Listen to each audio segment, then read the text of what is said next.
London is a city of layers, where shining skyscrapers are built atop some of the city's oldest ancient sites.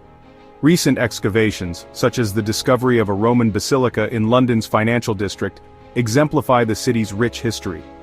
For many years, however, there were few protocols for the preservation or proper excavation of artifacts. However, things have changed, as companies that once viewed archaeological sites as hindrances have begun to embrace the discoveries beneath the footprints of their soaring office towers. One of those companies commissioned archaeologists to excavate beneath the site of its new European headquarters in London between 2012 and 2014. They found tens of thousands of well-reserved Roman artifacts. Now, 14,000 of those finds are heading to the London Museum, a revitalized collection of the city's rich past poised to open a new flagship location in 2026. Many of them will be on public view for the first time. A momentous gift that ties the past to the future and which will be a lasting legacy for London.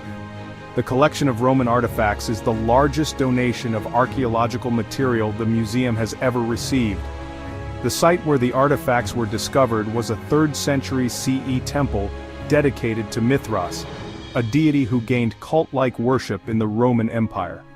In the 1950s, when the temple in central London was first unearthed, it garnered widespread attention, with curious onlookers lining up for blocks to see the ancient history beneath their feet.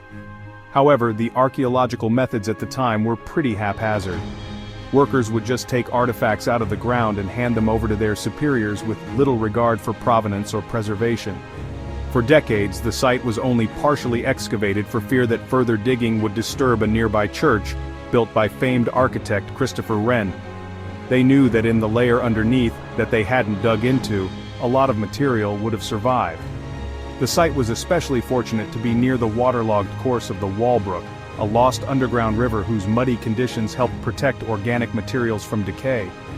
When archaeologists finally had a chance to tap into that layer with modern excavation methods, the results were stunning.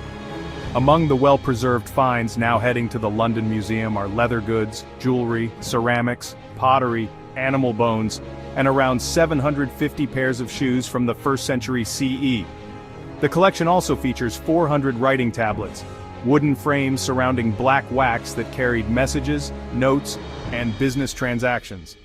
Dated to between 50 and 80 CE, the tablets are among the earliest examples of Roman cursive, a style of handwriting discovered in Britain.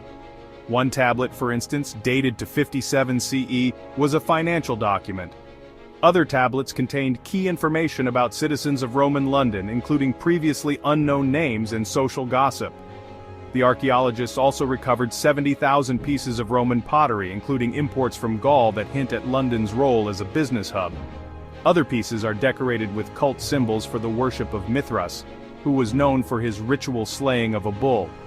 Animal bones, which bear the trace of every tool mark, every nick made by a butcher's knife, also provide new insights into the agricultural and culinary practices of ancient London.